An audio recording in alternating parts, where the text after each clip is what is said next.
Think about the last time you sat down to eat something you actually loved. Not a meal you had because you were supposed to. Not something you grabbed in a hurry because there was no time. Something you genuinely looked forward to. Something that made you feel something when you thought about it before it arrived. Now think about what you did with it. Did you go straight for the best part first? Did you save it for last? Did you eat everything separately in a specific order? Did you finish it so fast you barely tasted it?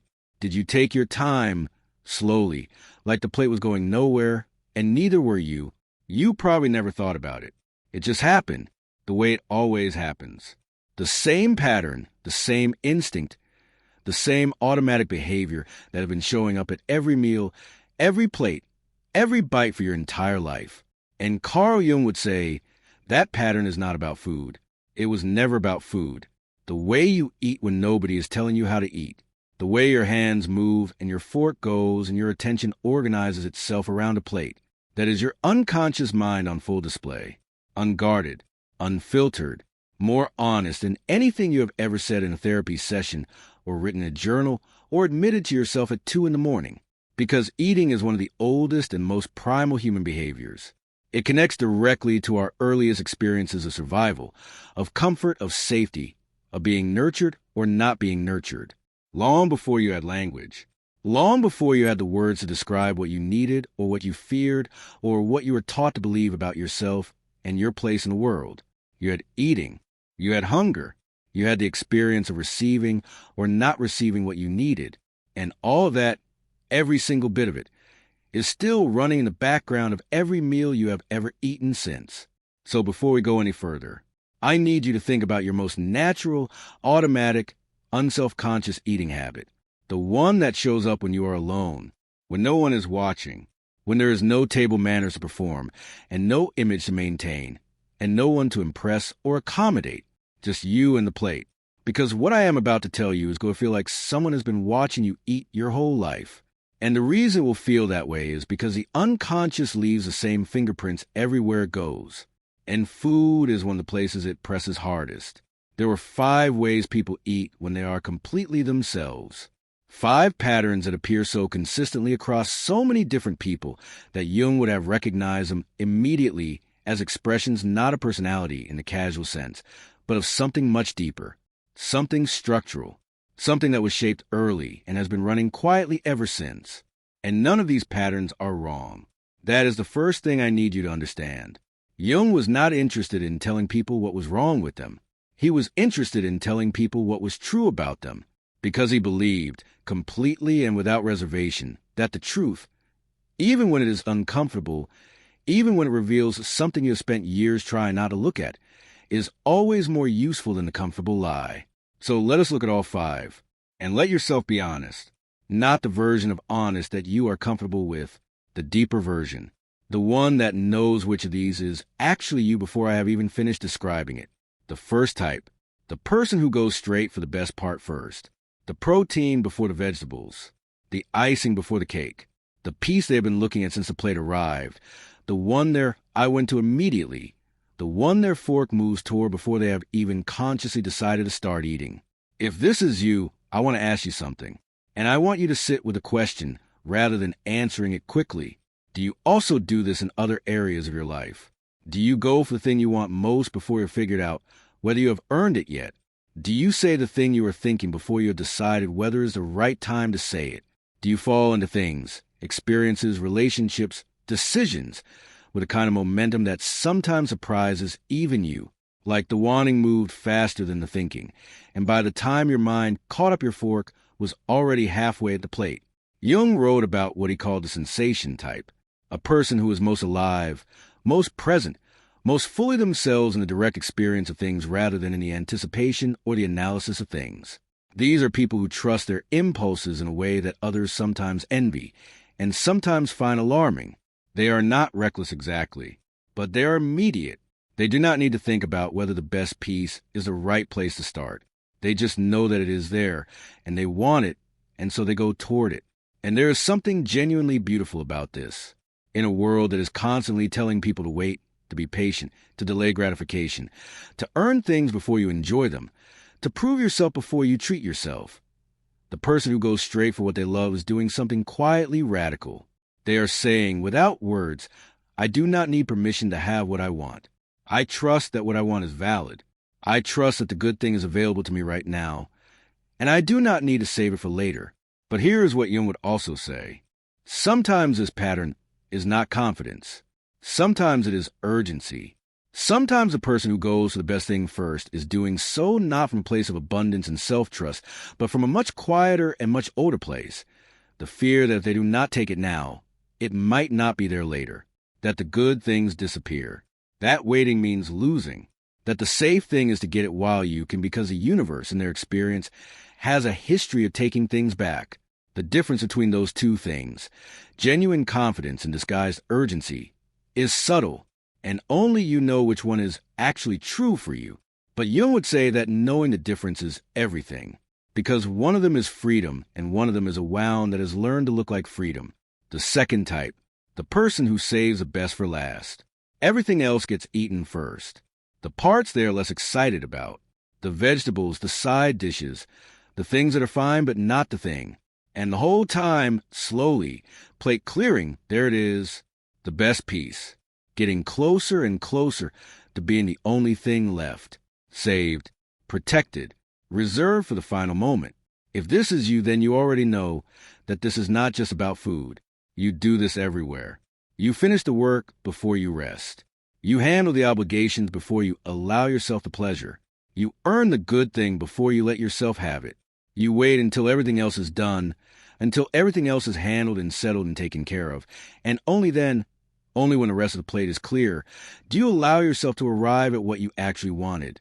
Jung would recognize this pattern immediately, and he would not call it discipline. He would call it something more complex than discipline. Something that has the shape of discipline, but the root of something else entirely. Because at its best, this pattern reflects a person with extraordinary patience and self-control.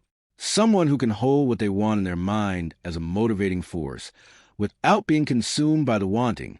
Someone who finds genuine satisfaction, not just in the having, but in the earning, in the slow movement toward the thing, in the knowledge that they held on until they were supposed to let go.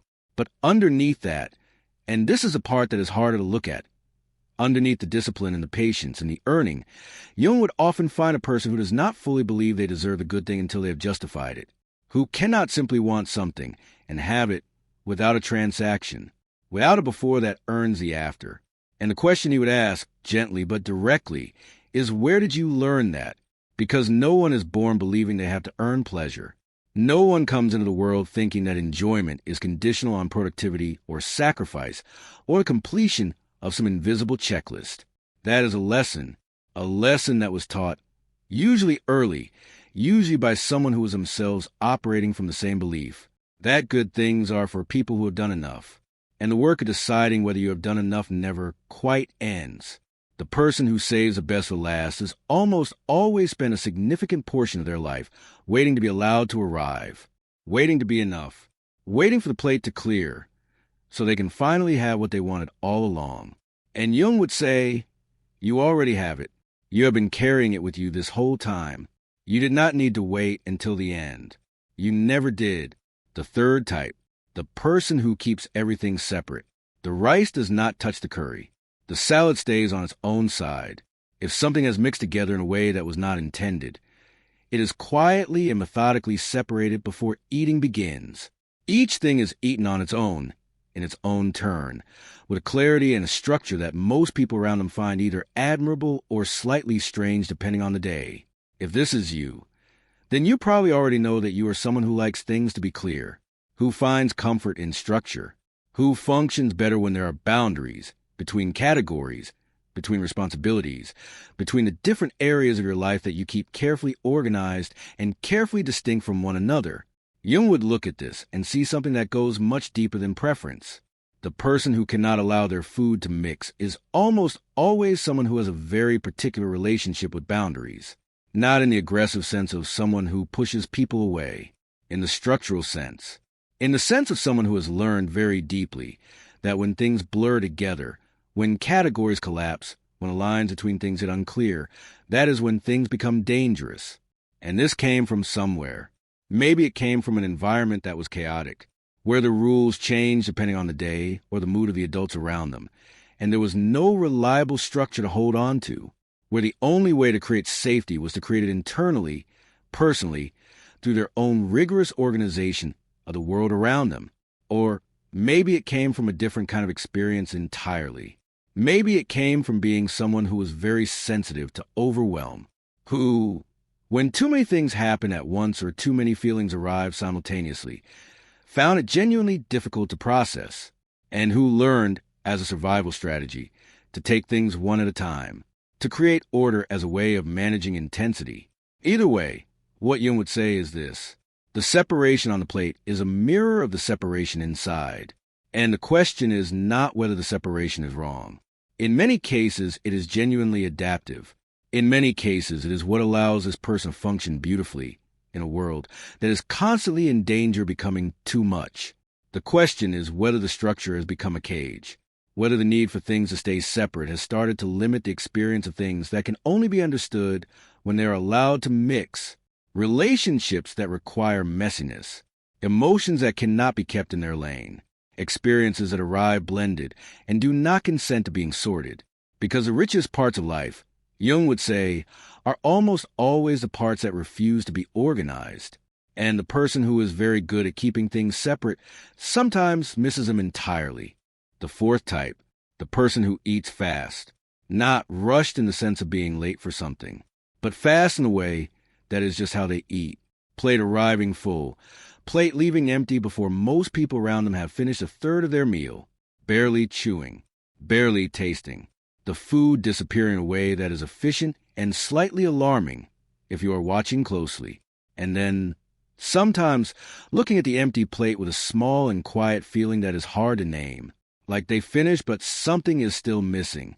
If this is you, I want you to notice something that you probably already know, but may have never articulated clearly.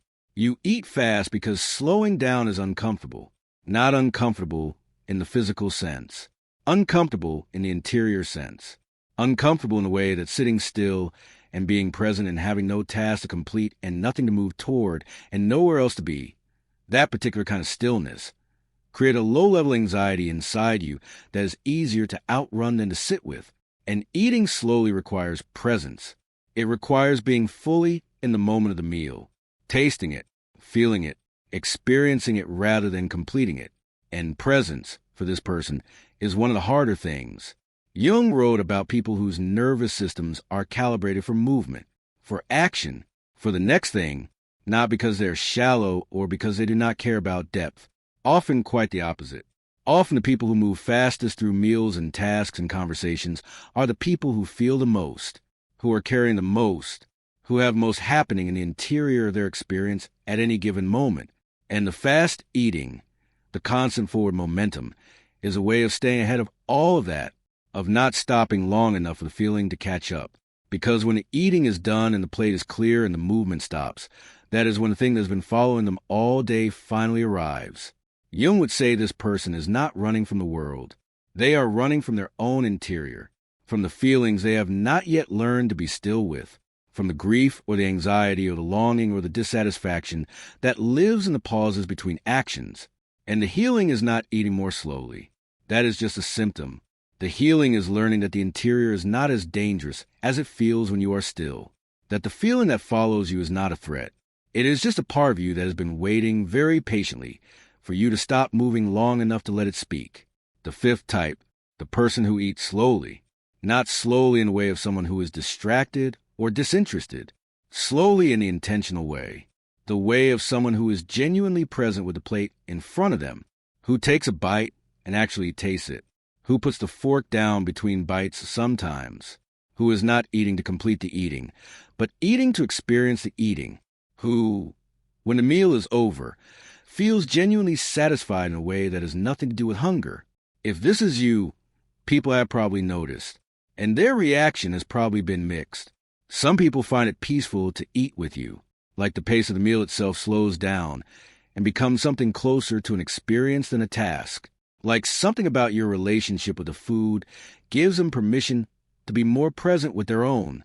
But other people have found it strange, or self-indulgent, or inexplicably irritating in a way they could not quite name. Like your slowness was a judgment of their speed. Like your presence was somehow an accusation. Jung would say both reactions are revealing, but what he would find most interesting is what the slow eating says about the person doing it, because the ability to eat slowly, to be genuinely present with pleasure, to allow yourself to receive something good without rushing through it or qualifying it or justifying it, that is not a small thing. It is actually one of the rarest things. And it almost always points to a person who has done significant work, consciously or unconsciously, on their relationship with their own worth. Because receiving is harder than most people admit. Receiving pleasure, receiving rest, receiving goodness without immediately looking for the catch or the cost or the reason it is about to be taken away. That requires a particular kind of self-belief that not everyone has access to. The slow eater has, somewhere along the way, learned that they are allowed to be here, fully, that the good thing is not going to disappear if they take their time with it, that they do not need to rush through the experience in case it ends, that it is safe to be in the moment of something pleasant rather than already thinking about what comes after. Jung would call this a person who has begun to heal their relationship with themselves, not perfectly, not completely, but meaningfully, in a direction that most people are moving toward but have not yet arrived at. And if you are this person, I want to say something directly. What you have, this capacity to be present, to receive, to slow down, is something that other people are quietly working very hard to find. Do not let anyone make you feel that it is indulgence. It is not indulgence. It is health. It is what the human nervous system looks like when it finally believes it is safe. Now I want to tell you something that sits underneath all 5 of these patterns, something that connects them, something that Jung spent decades trying to help people understand. Every single one of these eating styles is a communication from the deepest part of you about what you learned very early, about what was safe and what was not safe, about what you were allowed and what you were not allowed, about whether the good things in life were available to you freely or whether they had to be earned or grabbed or organized or outrun or savored carefully because they might not come again. And none of it, not one single pattern, is a moral failing. The person who grabs the best thing first is not greedy. They are someone who learned that waiting can mean losing. The person who saves the best for last is not virtuous. They are someone who learned that they had to earn pleasure before they were allowed to receive it. The person who keeps things separate is not rigid. They are someone who learned that structure was the only reliable safety in an unreliable world. The person who eats fast is not superficial. They are someone who learned that stopping meant feeling things they were not sure they could survive. And the person who eats slowly is not self-indulgent. They are someone who has, somewhere in their journey, found enough safety to actually arrive in their own life. Jung said something that I have thought about more times than I can count. He said that until you make the unconscious conscious, it will direct your life and you will call it fate. And I think about that every time I see someone looking at an empty plate with that quiet feeling they cannot name, the one that says they finished but something is still missing. Because that feeling is not about the food. It was never about the food. It is about the pattern.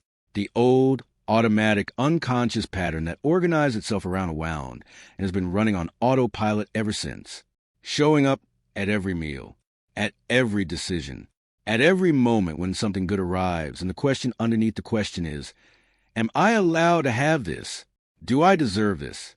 Is it safe to want this? Will it still be here if I slow down? Those are not questions about food. Those are questions about life.